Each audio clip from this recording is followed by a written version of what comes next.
Hey, what's up, guys? My name is Estella Coughlin, and you are listening to the Nest Podcast. To give a backstory, I was born in China and grew up in North Dakota. I have a huge love for podcasting, and I decided to take my 3 favorite things, mental health, self-improvement, and adoption, and create what you are now listening to. Let's get into it.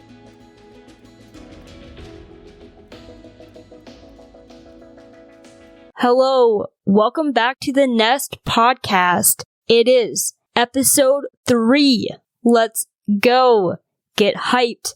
Okay, now I didn't really sound much enthusiastic in that tone. I get it.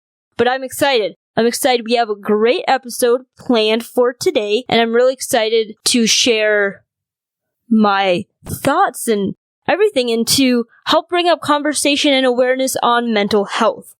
So that is what the episode is going to be about, is mental health. And as you know, that is one of the central key components and topics of the Nest Podcast, and something that I'm really passionate about. So before we get into the main part of the episode, let's talk about what kind of time of the year it is, like what's going on in my life right now, at least. Well, for me, the next week that I'm recording this, but it would actually be, if you're listening to this on Tuesday, which would be May 10th, don't quote me on that, but May 10th, that will be my last official week of high school.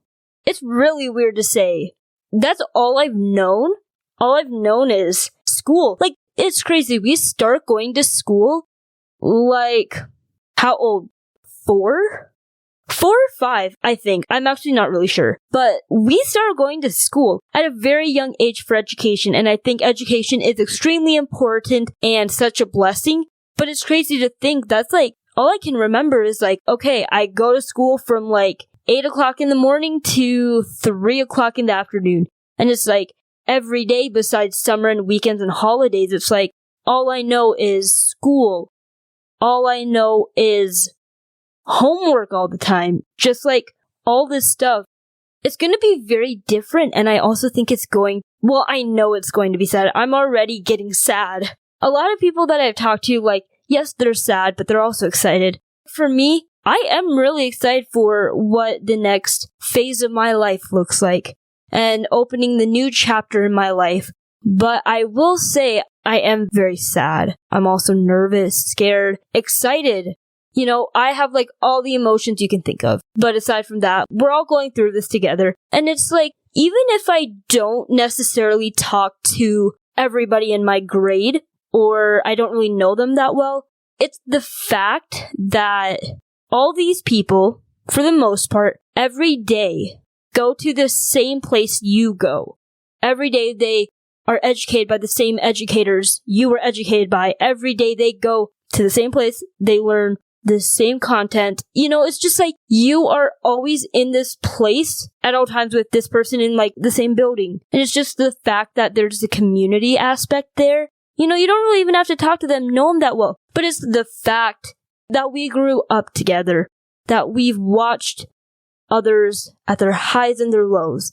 I think that's sad that this is all we know, and we see these familiar faces, and the whole next phase of life, we will not be seeing, like, any familiar faces. I know for me, like, I will see no familiar faces. I will not know, like, anything about the place I'm in. That's exciting to me, but it's also scary, because like I said, I've known all these people literally my whole entire life. I've grew up with these people. I've experienced my life. So I think anybody would be sad about that, but I am sad, but I'm also excited.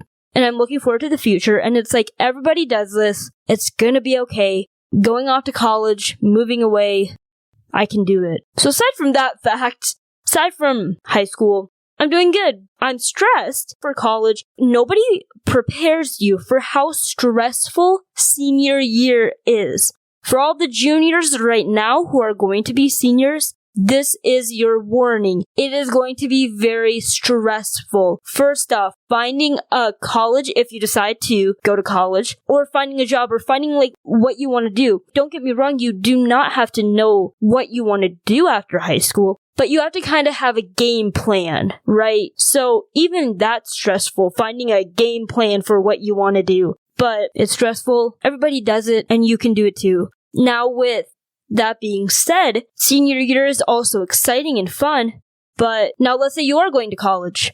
Working with your college to find a roommate, find housing, room and board, to get registered for classes, orientation, all that whole thing about getting into college and signing up for college and taking all the tests, knowing what classes to take. Yeah, that is also stressful. But this is a part of life. This is a part of growing up. This is a part of learning. So it's something that everybody does. But I don't think, I know I was not warned or prepared for how stressful this kind of season, if you will, the senior season, senior second semester going into the summer. Nobody really prepared you for how stressful it was going to be. I mean, in my experience, it's stressful, but for others, it may not be.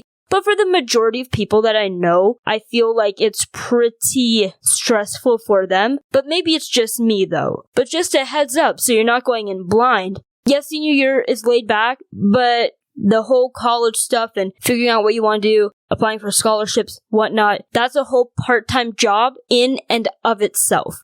So I just wanted to warn you before, not trying to scare you or anything, but yeah. So grad parties are starting, and I'm excited for the grad parties because A, free food, B, it's literally grad parties are, to celebrate the graduate. It's also like a going away party almost, which is also sad. Okay, enough of the sadness. Enough of that. I just wanted to let you know, graduation, all that, my thoughts on that, whatnot. Now, we can go into the topic, which is mental health. Now, I have said this on the first episode, but I will say it again. I am by no means a therapist, a psychologist. I'm not a medical professional. I have no degree in anything. Everything that I say is my thoughts and opinions, but they may not be true. They're not medical advice, nothing like that. I'm not qualified. I'm not trained in any way. So this is just what I think, my thoughts and my opinions. So take everything with as much or as little weight as you please, but just know that I'm not qualified, certified, degree, educated in anything mental health. All I have is I'm a human being, and I've struggled with my mental health. I have a mental health, and more specifically, if we're narrowing it in, an emphasis on anxiety. So I don't know about all mental illnesses, all mental health. I am more knowledgeable, if you would say, in anxiety. So I just wanted to put that out there, again, before I get into anything that I say. Now that we have that covered, happy Mental Awareness Month. Happy Mental Awareness Month. Right now, it is May. And you know what time it is? It is Mental Health Awareness Month. That's awesome. So first off, happy Mental Health Awareness Month. This is great. May, this is a great month. Celebrate mental health, bring awareness to mental health, destigmatize mental health, bring up conversations. And if you're thinking about that or seeking help or anything, right now, this is your sign to do it. It's Mental Health Awareness Month. So, what is mental health? I defined this in the first episode, but mental health is our emotional, psychological, and social well-being. So, it's like everything in our minds, in our heads, and our thoughts. And it affects how we think, and how we feel, and how we act. It determines how we handle stress, how we relate to others, and how to make healthy choices. And mental health is extremely important. Like I said before, everybody has a physical health, so therefore everybody also has a mental health. It's how are we doing in our head? How are we doing in our mind? So, to define that, there would be your definition. To give some backstory on Mental Health Awareness Month, it had been observed in May ever since 1949. There are a lot of things you can do for mental health, a lot of things that you can celebrate, a lot of things you can bring awareness to. But in the grand scheme of things, what is Mental Health Month? What's the purpose of it? So the purpose, obviously, is to increase awareness of the importance of mental health and wellness more specifically in the United States, but it's to spread awareness and to help people understand the purpose of mental health and wellness in people's lives and to celebrate recovery from mental illness. Mental health is essentially a person's overall health, if you want to say, but it is extremely incredible and powerful, and it's such a gift that we have something like Mental Health Awareness Month. Now, with that, I want to say that people do things for Mental Health Awareness Month, and I'm going to give you guys some things that you can do right now and some things that you can do to celebrate Mental Health Awareness Month. Because like I said, if you're a human, which I know you are, you have a mental health. I know you do. So this applies to everybody. No matter if you struggle with your mental health or not, we all have one, and we can all celebrate it. So first, you can start journaling. It's very good for your mental health. It's very good for just reflection. It's very good for putting your thoughts down. So it's a very good method. A lot of people journal even if they maybe don't struggle with their mental health, but I do know that it is a very healthy coping mechanism, and it's just a very healthy thing to do in general. So I think that's a good one to start doing, or even just journal once in honor of Mental Health Awareness Month. You can do as much or as little of anything as you would like. The next thing you can do is hang out with your friends. Go out and do something fun. Treat yourself. Have a good laugh. Because guess what? Laughter is one of the best medicines. Now, like I said, I'm not a healthcare professional, but there's nothing like it. Even though that may seem weird, I'm not kidding. Laughter releases dopamine, chemicals in your brain. It releases stress, anger. Like, it's one of the best things ever. And you cannot tell me otherwise. So just take time with friends and good company and laugh and have a good time. Now, the next thing you could do, you could go on a walk. You know, just go for a nice little nature stroll, if you will. Get outside. Go get some sunlight. If it's rainy, go get some fresh air. You know, go take a walk. Be out in nature. Exercise. Do that because exercise is really good for someone's health. Not only physical health, but I could definitely argue that exercise is just as important for your physical as it is for your mental health. So get out and do some exercising. You know, find a gym buddy. Go do a fitness class. Just go take a walk in nature. Walk your dog. Find a friend to meet up and just go for a walk. It's that easy. Next, you could share your mental health story. Now, I think that is what I'm doing in honor of Mental Health Awareness Month.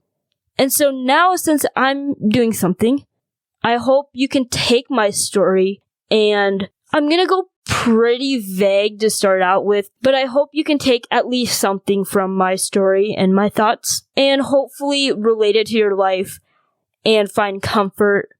You know, that's all really anybody wants to someone to relate to, so I hope my story and my experiences can be used for good.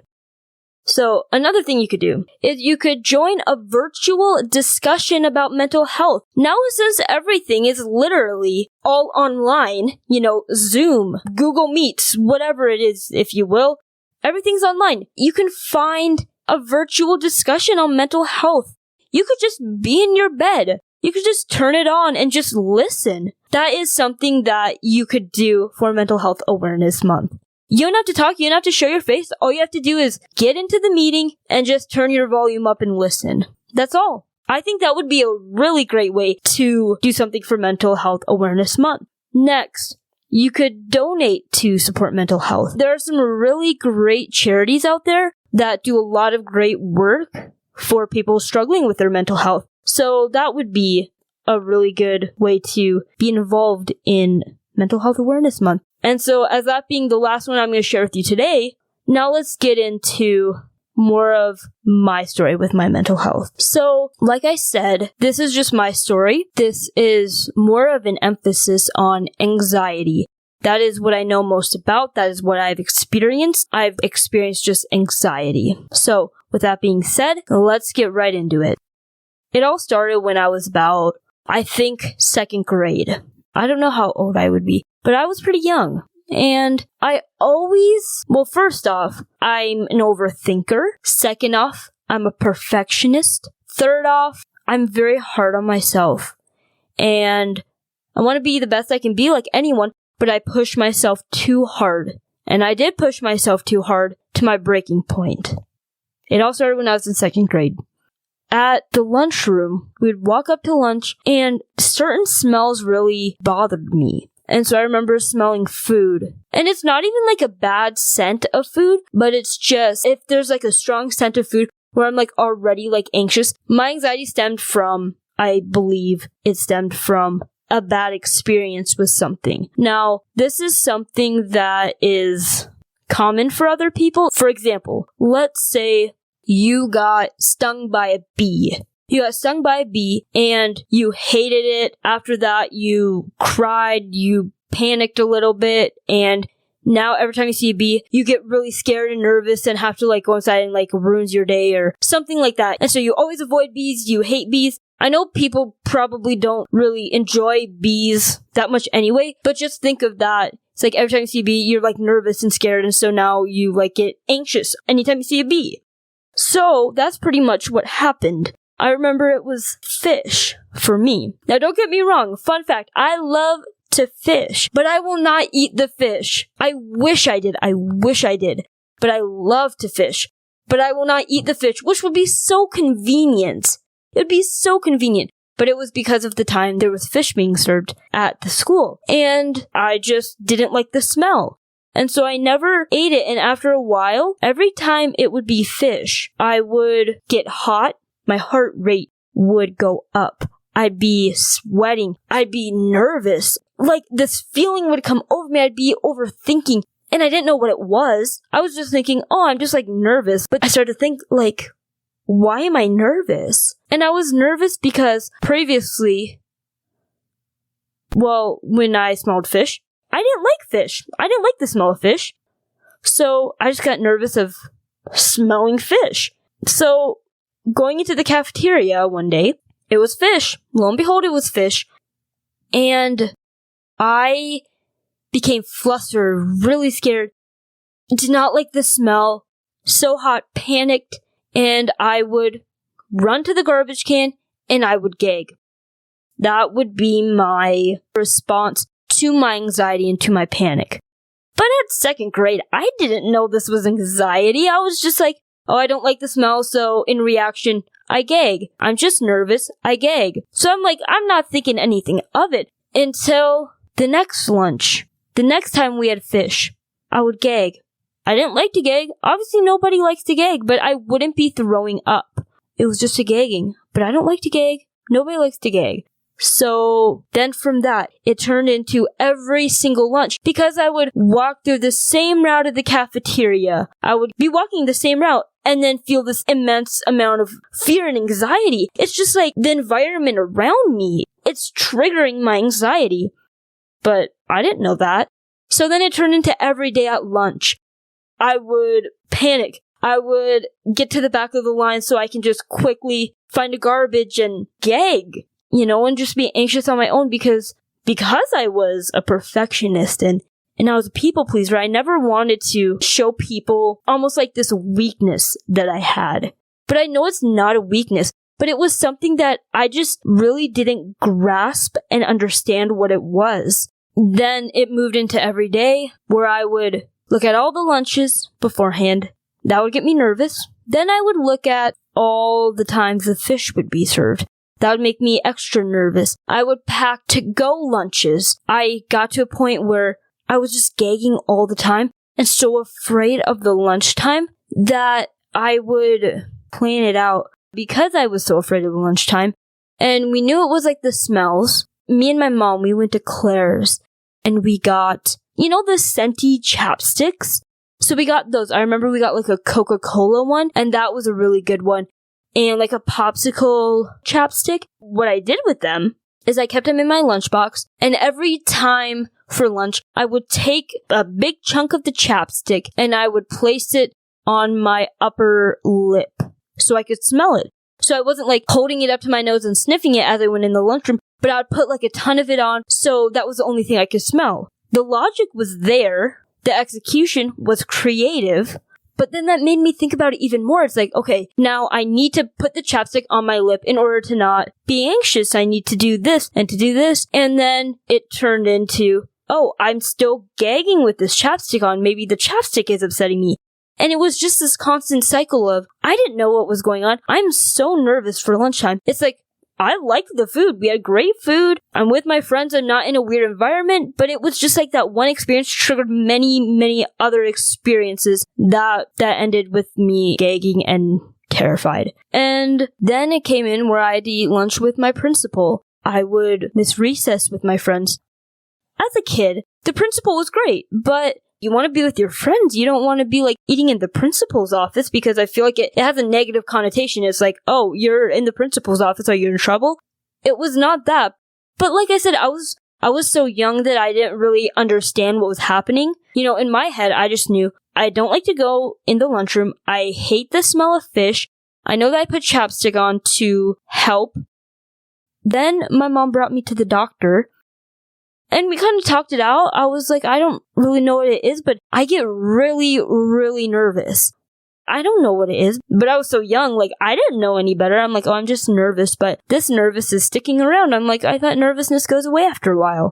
That kind of confused me, but they didn't really do anything. Also, because I was probably so young, it's like, you can do stuff, but it's more like, okay, just make sure she's getting enough exercise, she's being with her friends, just like watch it. I mean, I really don't know what you would do there, but you just want to do your best to be there for your child. So I still kept going to school. From that to the lunch, it turned into anxiety about a test. It turned into anxiety of speaking in public, which those are a lot more common. And it's just like, eating around people, even people I'm comfortable with, it's just like the thought of food. Now, food was like a stimuli that caused me to be anxious. First, it was like the smell. Then it was like the food. Then it's like the environment I'm in. And so it has nothing to do with the people. I mean, it does have something to do with the people, like if with people that I really don't know and I'm not feeling well. It just makes it worse because it's like, that to me, I felt was a weakness.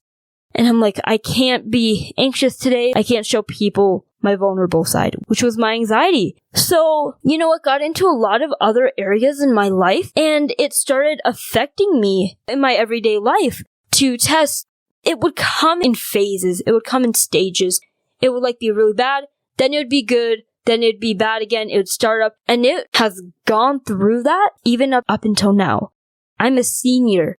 Last week is senior year. And I've lived with this. But I can say that as hard as it is, I did get through it. But I'm still going through it. So the fight's not over. The fight will never be over. But I'm willing to fight. And that's something that's very important. What's your reason for fighting? What's your reason? What's your reason? But everybody's got to have a reason. But also, you know, I won't let anxiety win. Maybe that's just my own ego. But one thing that did comfort me was that everybody struggles.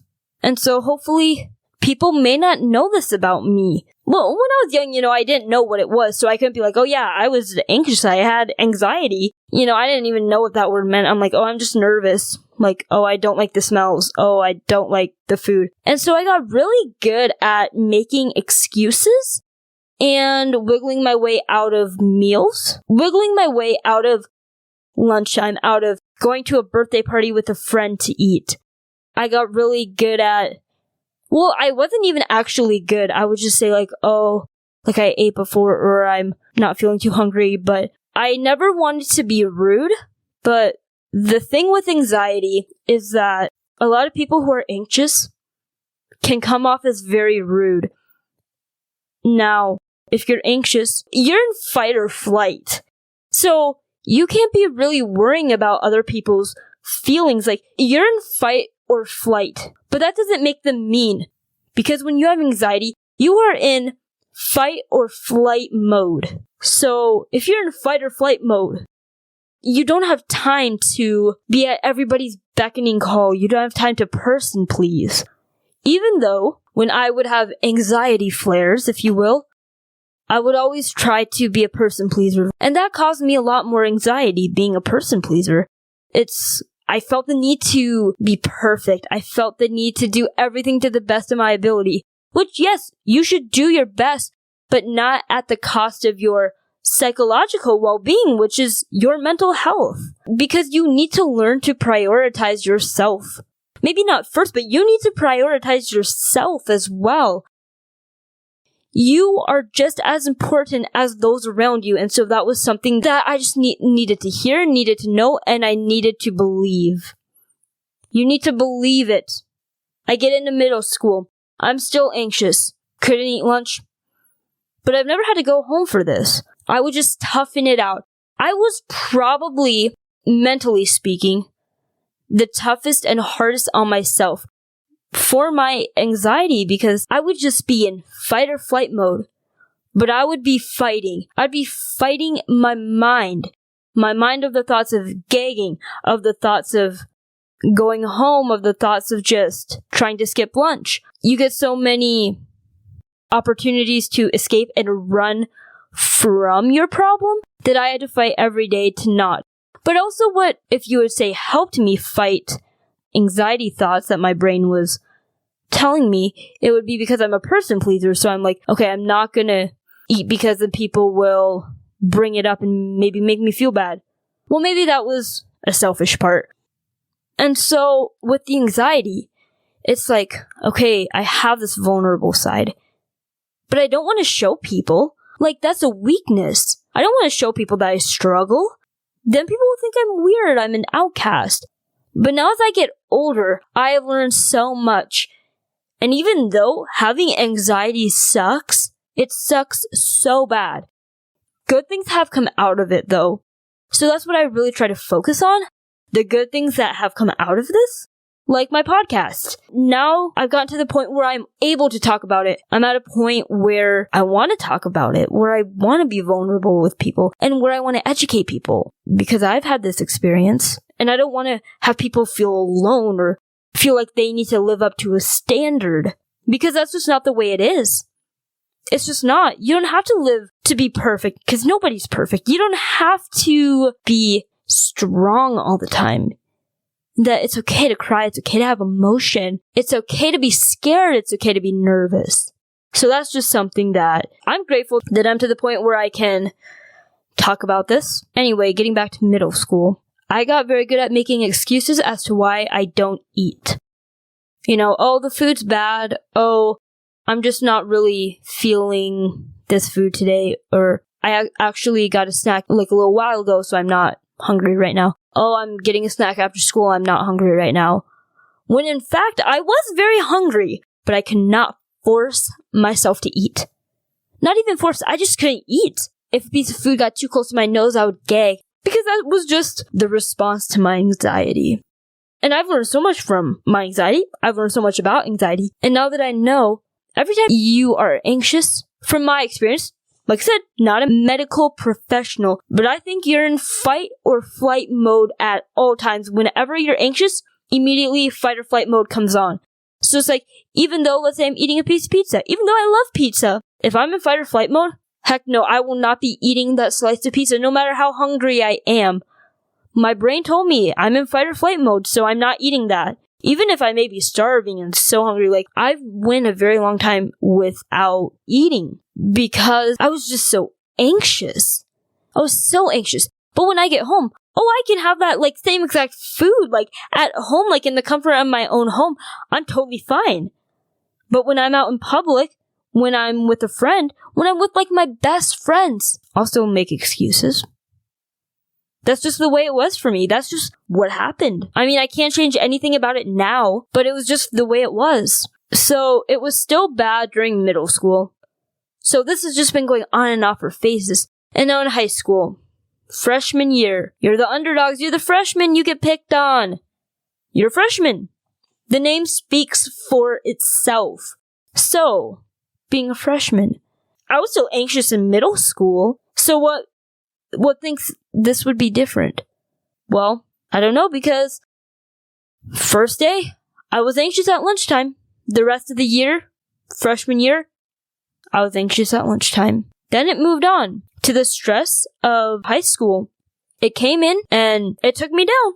What can I say? It took me down. Every morning, I'd be so anxious to go to school. Before, I was just anxious about lunchtime.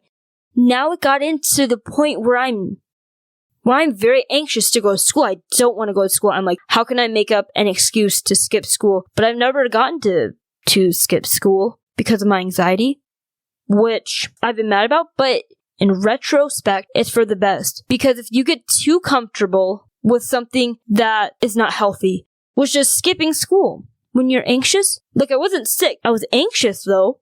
My mental health wasn't well. Then you get comfortable in that excuse. You get comfortable with saying, I just need to stay home because I'm too anxious to go to school. I'm not facing my problems. And so that is a problem, not facing your problems. That's a problem in and of itself. And so for me, I just want to be a runner. I want to run away from all my problems. But in life, as you probably have experienced, you can't really run away from all your problems, much less any of your problems. They will come back and they will catch up to you. You gotta face your problems. No matter as hard and as difficult as it is, you just gotta face your problems. And that for me is something that I had to do. It's uncomfortable. It's not fun. But it's something people have to do. So in high school, I remember some days so vividly. I know exactly my emotions, what I was thinking.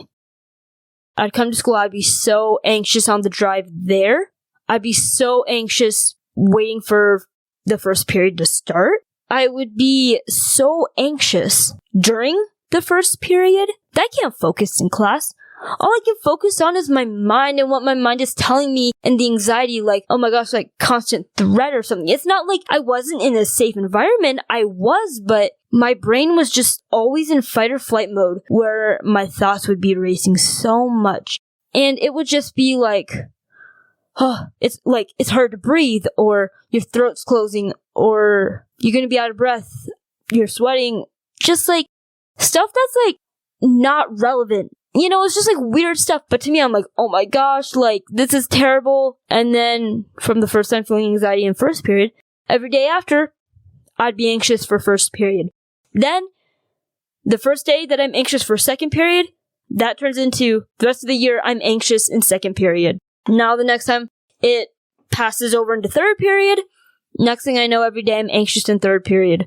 At the end of the period in third period, my anxiety starts going away. Every day after that, it's third period, my anxiety starts to go away. But I'm very anxious beginning of school, first period, second period, and majority of third period.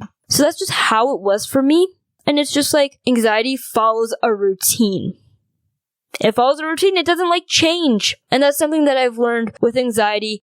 It's harder to adjust. It's like, okay, what's happening? And I've noticed that your mind is never silent. Now, I don't know what other people's minds are, but I know my mind was and still is never silent. It's always thinking of something. It's always brainstorming another. I'm always go, go, go. I'm hard on myself. I'm just go, go, go. And it became very exhausting. Being anxious all the time for like the whole day is so exhausting. People underestimate the power of what anxiety can do to someone. After that, it makes you so tired. Even after school on a normal day without being anxious, I'm tired. But add in being anxious all day into the equation, I would be exhausted after every single day. But I also wasn't able to focus in school. I mean, for like the first couple periods, I wasn't able to focus. But it's like, what am I gonna do? I can't just like not show up for school. A, because I'm in high school now. Now my GPA counts for college. And B, like, I'm in high school, it's like, no rest days. I was still in a lot of sports and everything. I just had a lot of things to manage. And high school is not easy to begin with. So I had all this stuff piled up. I had so much stuff. That was where my breaking point was. And I can say it without a doubt. My hardest year of my life with my anxiety would be my freshman year without a doubt. Without a doubt. Now don't get me wrong, it wasn't awful, the worst thing in the world. But for me, with my anxiety, it wasn't good. My anxiety was not good. It just wasn't. And like I said, it would come in phases, but all freshman year, I was struggling with that. And you know what? People that I know that listen to this might not even know it. Because you know why? Anxiety is an invisible illness. Anxiety is an invisible illness. It's not physical. You can't see somebody's anxiety. I mean, you can see symptoms and signs that they show, but you can't, see somebody's anxiety. So that doesn't make sense. So it's an invisible illness. It's cognitively, it's in your head. You can't see what people are thinking. It's in your head. You can't see anxiety when someone's anxious. So people expect you to act as if you don't have anxiety because it's not physical. You can't see it. So why should we believe it? Oh, you're making this up. You're crazy. It's all in your head. Just don't think about it. Those are some of the responses people with anxiety get. I've gotten some of them. And it's just stop thinking about it. Oh, I'd love to stop thinking about it if I could, but I can't. I know people are trying to help, but it's just the whole fact of this is something a majority of people struggle with. You'd be surprised as to how many people struggle with anxiety in their mental health. It is so common. But it's also so sad that so many people do. You'd be surprised. And then, so that's when I first started to reach out for help. And reaching out for help, let me say this right now. Reaching out for help makes you strong. It does not make you weak. It makes you so strong. You have the courage to reach out for help. You're vulnerable. You're maybe not in the best place, but you took that last ounce of strength and you put it towards something that will hopefully enhance your life for the better, and that is getting help. Now, a lot of forms of help: therapy, medication, coping mechanisms. There's a lot of ways to help your anxiety. There's no cure for anxiety, but there are a lot of ways to help it, and it's common. So at least you know that there is hope for you, and for anybody with mental health struggles, mental illness, there is hope for you. I promise you that. If I can promise one thing, there is hope for you, and that is what I can promise. And now I don't make promises that I can't keep, but I know I can promise you that. Now the rest of high school, it was alright. I did get a lot better. Sophomore year, I got a lot better. Junior year, got a lot better. But it did kind of flare up junior year, but I also do remember that's when I started some treatments for my anxiety. That's because I reached out for help, and that was one of the best things that I've ever done. Because as I got older, I knew a lot more about anxiety. Because I have the internet at my fingertips. I knew a lot more about anxiety. I knew what I was feeling. I knew all this stuff. And so, in a way that also made me more anxious, because okay, I know I have anxiety. So therefore, I know someone who has anxiety gets anxious. So then I get anxious about my anxiety. So it's just that never-ending cycle, and it's sometimes what you don't know won't hurt you. Sometimes what you know will hurt you. I think that is kind of a phrase, but I also just made it up. So take it with a grain of salt. Take what you will. Now, it's just like anxiety, the invisible illness. But it is just as destructive as physical illnesses. It's just as destructive. And so, like I said, freshman year was a rough year. Was a rough year for me. That's when I quit 2 sports. I quit soccer. I quit volleyball before, and basketball. I played golf because it was relaxing. It was calm. The coach was nice, very understanding. But in the other sports, it was so much for me to handle on top of everything that I had, that sports became a breaking point for me because I knew I didn't have to be there. But it was I've played sports all my life. It's I probably should keep going. But that was my breaking point. Sports, for me, was my breaking point. And that's when I really had to reflect and be okay, some things you just can't do alone. You need to let others help you. So that's another thing I want to say. You need to let people help you because people want to help you. And you are not a burden to people. And if you feel like a burden, you are not. Just get some rest. Take a snooze, get some rest, take a nap, and wake up, be in a better mindset. That's what I gotta say for that. But yes. Right now, currently, I am doing very well with my eating anxiety stuff. I'm doing very well. But then I noticed that anxiety for me, not only comes in that form, but it also goes in many other forms. No nervousness, but I've always been a person pleaser, and I've always been a perfectionist. I never want to let anybody down, so that became something for me that I didn't realize, but my anxiety kind of creeped into that. Made me always anxious about never letting people down. And so it was just making me in constant fear of like my every single move, every action, what I did with my life. And so that controlled me. But I didn't realize that was the anxiety kind of controlling me and putting these thoughts and doubts and fears in my head. I just didn't know that. But then that's when I realized my anxiety was controlling that aspect. I was so hard on myself.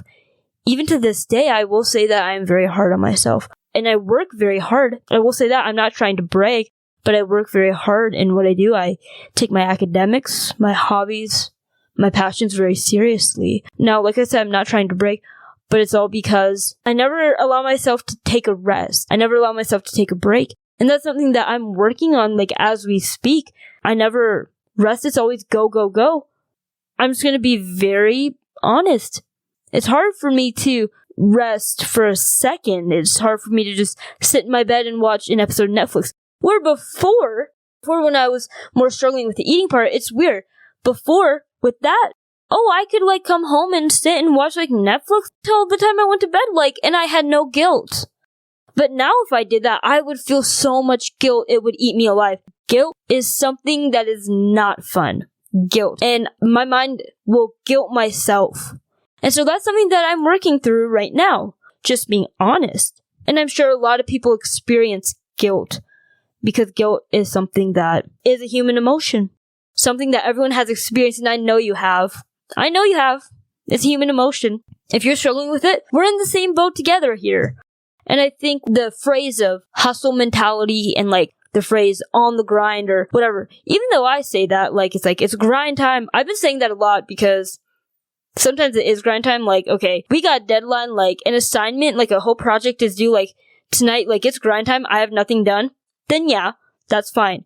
But I feel like the culture of hustle culture, hustle mentality, grind time, like every day you grind and stuff, I feel like that is also a toxic mindset. And here's my reasoning why. Yes, it's like about working hard, like having a successful day. There is nothing wrong with that. But I think people can twist it, not everybody, but some people twist it into hustle culture, hustle mentality. We always have to be doing something or else we're falling behind. Because the last thing that people want to do is to fall behind. Because it's like, since I'm in school right now, if you miss a day of school, it feels like you fall so far behind. It's like, I need to take a week to catch up on what I missed in that one day. It's insane. It forces you to drive through your sicknesses. Yeah, if you're sick, it's like, you just want to be at school because you don't want to take the rest of you're still going to be sick. You don't want to take the rest of your sick time to be working on this week's assignment, but also a whole day of worth of assignments that take like so many hours to do. So then that also is not good for people, especially children, because then you don't want to fall behind. Let's say, for instance, you sleep 24 hours. Now, what a great rest. On average, people don't sleep on average for 24 hours. So that's a full day. Would you want to sleep a full day? Okay, some people say, yes, that sounds great. But for a lot of people, they'd be like, no, I wouldn't be tired. Like, I don't want to sleep a full day. I got things I gotta do. I got obligations. I got plans. That's great, yeah. But another reason why I think, this is what I think. This is my example. For instance, sleep a full day. Or just not miss out on a day. Let's say you just don't do anything for a day. Why people would want to just do nothing for a day is because people don't want to fall behind. I think that's true. More so for the younger people and for middle-aged people. I feel like, FOMO, fear of missing out, is huge. But I also feel like the last thing they want is to fall behind. I mean, I know I do not want to fall behind. But I also know in life, you just don't want to fall behind. So the hustle mentality, the getting on the grind, whatever, if you may, I feel like people take it as no days off, no time to rest. If I rest, I'm behind. If I watch one Netflix episode in my bed, I'm behind. I'm lazy. I'm unproductive. And then the things start going in your head like, I'm not doing anything with my life. I'm out of shape. I'm this or that. When you think like, oh, you watch one Netflix episode in bed, like, that's fine. But in people's heads, it gets to them and it's like, now I'm behind. While I was watching my Netflix show, someone else was at the gym or somebody else was working towards curing a medical condition, whatever, if you will. But that's a wrong frame of mind, I think. We need to be better at being kind to ourselves. Hashtag be kind to your mind. Let's make that a hashtag. I'm pretty sure it is, but that's the one we're going with today. Hashtag be kind to your mind. Ain't that the truth? Sorry, I kind of got off on a tangent of the mental health stuff. Like, I could talk forever about just, like, mental health. And I can talk about, like, how it was when I told my friends about my struggles, my family about my struggles. I can talk about a lot of things. But just in total, just, like, I struggled for a long time. It's very hard. I still struggle now. There are many forms of anxiety. But like I said, I'm more knowledgeable in anxiety. And I know more, and I can speak more on that. So even though it is mental health, yes, that's the topic. The main part of mental health, the subtopic, is anxiety. I don't know really any other ones. Like, I can give general facts and what I find on the internet, but I can't give experience as to the way I can give to anxiety. Now, my anxiety also is not nearly as terrible and as bad as, sadly, what other people go through. But this is just my story, like I said. And I just want to spread awareness, spread positivity, get conversations on it. And what better time to do it than Mental Health Awareness Month? So if you're struggling, please go seek help. Tell people, because you have no idea how many people struggle too and how many people want to help you. You have no idea. So I ask you now, if you do need help or are struggling, don't be ashamed. Don't be ashamed and just go get help. So that was actually not mainly towards like my anxiety. Well, yeah, I did talk about my anxiety story, but I just also talked about like some thoughts on mental health. Anyway, I think that's all I'm gonna say for like my story. I'm doing a lot better now. So now we are going to get into the questions. This is like a very fun part. So I ask questions on my Instagram. Go follow it at the Nest Podcast with Estella to give your input, to give your feedback, ask me questions, and I'll answer them on the episode. Like always, these are anonymous, so ask away, and I will answer them to the best of my ability. So, the first question says, what are some of the best ways to cope with stress? First off, I would say journaling's good. Journaling's good to cope with stress. I think taking a nice shower, being clean and being organized, that's a good way to cope. I think it really is. Your environment, cleaning up your room, cleaning up your apartment, your house, that's a good coping way. I don't know if it's technically coping, but it's a very good way to help ease the stress and your anxiety in everyday life. But some other coping mechanisms would be breathing, taking deep breaths. People underestimate the power of taking a nice deep breath. That's what calms your heart. That's what calms you. So people underestimate that power. Another coping mechanism for stress is to meditate. Now I know meditating, just breathing, just relaxing yourself, focusing on your breath, focusing on being in reality. Because when you're anxious, you tend to think of an alternate world, essentially like the worst case scenarios. You want to really make sure you're in reality, like, okay, I'm not in danger. I'm alright. I'm not in danger. I'm okay. Take a breath. And yeah. Another way to cope with stress is to talk about your stress. Talk about what's causing you stress. Call up a friend. Heck, I've called up a friend when I've been anxious. And it's been one of the best things. It helped me so much. So just call up a friend. You don't have to be like, oh, I'm stressed, so I'm calling you. You can just say, okay, I was just wondering if we could talk for a little bit. You don't have to be like, oh, I'm stressed right now, because you can just be like, hey, you just want to call, talk? Just talk to somebody. You don't have to be talking about all the stress stuff. You just be talking about your day. Get your mind off the stress. So, organize your life. Get a planner. That's a great way to cope. That's also a great way to relieve stress. So the next question. Any advice on maintaining an optimistic mindset? Well, this is a kind question because maybe they're saying I am optimistic. And I will say, I do think I'm a very optimistic person. I do think that I am. So an advice for maintaining an optimistic mindset, first off, quote, everything happens for a reason. I really think everything does happen for a reason. So that's my opinion on it. I think everything happens for a reason. So keeping that mindset and is like, it's okay, whatever happened, this happened for a reason. Something good came out of it, even though maybe all you can see is something bad, but look for the good that came out of this situation and everything. Just look for the good, keep an optimistic mindset. Yeah, just look for the good, look for opportunities to grow, look to be the best person you can be and the best version of yourself. And I think you can't really go wrong. Another way of being optimistic is not being so hard on yourself. Now that one's a little harder for me because like I said, I am hard on myself and I strive for perfection. As to a fault and to a strength that it is, take it as you will. But another way on maintaining an optimistic mindset is to know that we're all humans and to relate to every single human in a way. It's like, no matter your faults, your strengths, your weaknesses, your successes, we're all humans. That's kind of what I go with. We're just all human beings. We're people. I said this before and I'll say it again. We experience emotion. We fail. We succeed. We can relate to each other in that. So I'm just optimistic. But I just think that helps me maintain an optimistic mindset. Next question. What are some healthy ways to cope with poor mental health? So poor mental health in general. Oh, I'm going to also say this question. What are some ways to deal with anxiety?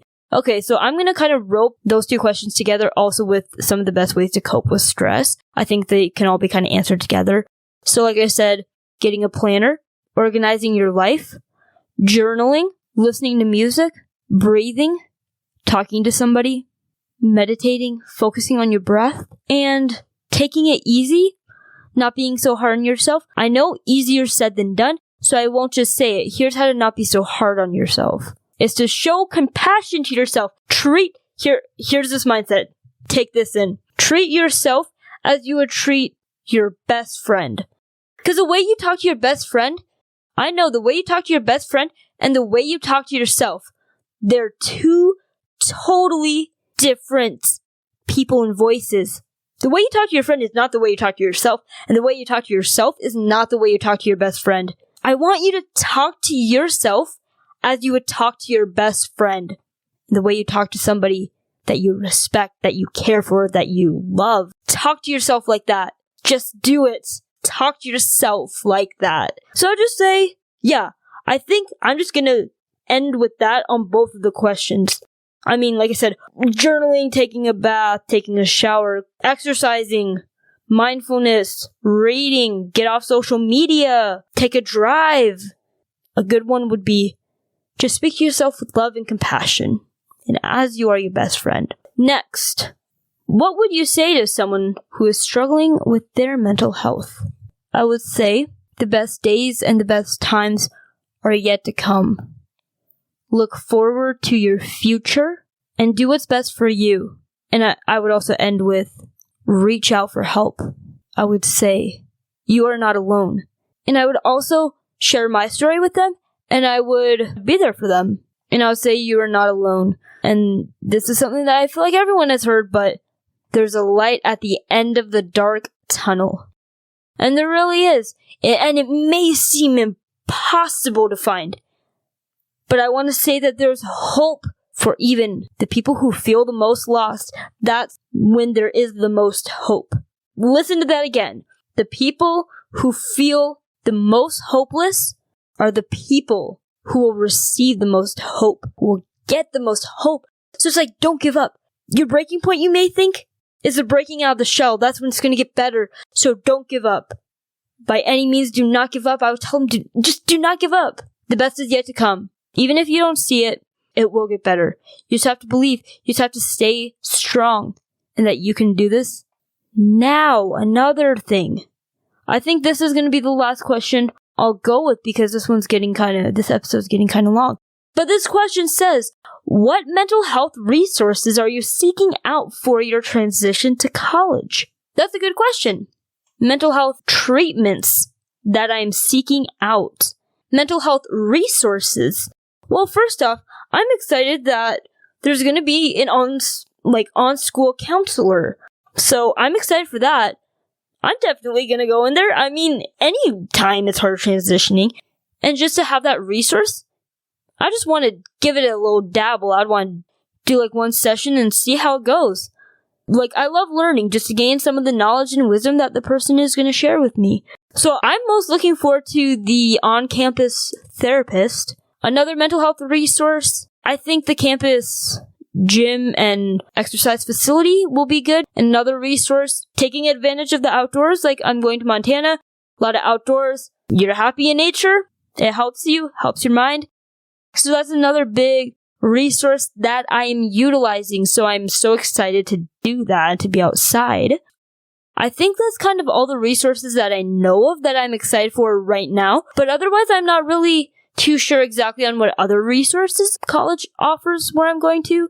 But I bet there will be some more. And I'm excited to see what that is. But I'm so far looking forward to the exercise facility, the on-campus therapist, and just the resource of being outdoors, because that has a great effect on your mental health. It's a positive effect.